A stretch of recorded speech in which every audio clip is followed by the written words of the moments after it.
சற்று முன் கிடைக்கப்பெற்ற மிக மிக முக்கியமான செய்தி ஒன்று வெளியாகி உள்ளது. அமலாக்கத்துறை அதிகாரிகள் தற்பொழுது நீதிமன்றத்தில் மிக முக்கியமான ஆவணங்களை சமர்ப்பிக்க வேண்டும். இல்லை என்றால் அமலாக்கத்துறை அதிகாரிகள் தமிழக தலைமை டாஸ்மாக் வழக்கை ஒட்டுமொத்தமாக முடிவிற்கு கொண்டு வர வேண்டும். இது மிக முக்கியமாக அமலாக்கத்துறை அதிகாரிகளுக்கு நெருக்கடியை ஏற்படுத்தியுள்ளது. இன்று நடைபெற்ற நீதிமன்ற வழக்கில் ஒட்டுமொத்தமாக அமலாக்கத்துறை அதிகாரிகளுக்கு கேள்விகளை நீதிபதிகள் கூறியுள்ளனர். அதாவது 1000 கோடி ரூபாய் டாஸ்மாக் முறைகேடு தொடர்பான திரைப்பட தயாரிப்பாளர் ஆகாஷ் பாஸ்கரன், தொழிலதிபர் விக்ரம் ரவீந்திரன் ஆகியோரின் வீடுகள் மற்றும் அலுவலகங்களில் அமலாக்கத்துறை அதிகாரிகள் சோதனைகளை நடத்தினர்.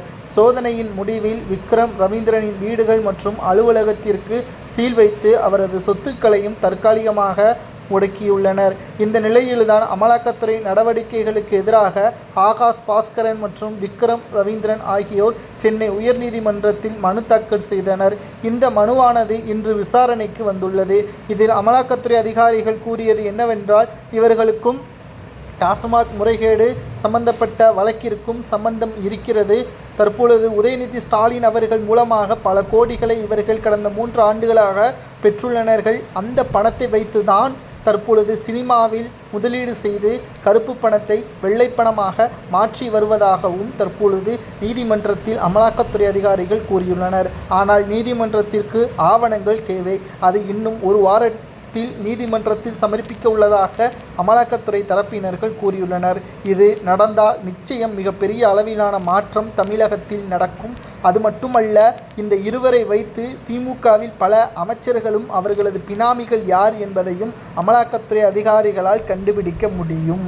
இன்னும் ஒரு வாரத்தில் அமலாக்கத்துறை அதிகாரிகள் எடுக்கக்கூடிய நடவடிக்கைகளுக்கு நீதிமன்றம் அனுமதி வழங்குமா என்பதை வருகின்ற திங்கட்கிழமை அன்று தான் தெரிய வரும். ஏனென்றால் அப்பொழுதுதான் அமலாக்கத்துறை அதிகாரிகள் ஒட்டுமொத்தமாக ஆவணங்களை சமர்ப்பிப்பார்கள். அந்த ஆவணங்கள் சரியாக இருந்தால் மட்டும்தான் அமலாக்கத்துறை அதிகாரிகள் வழக்கை விசாரணை செய்யலாம்.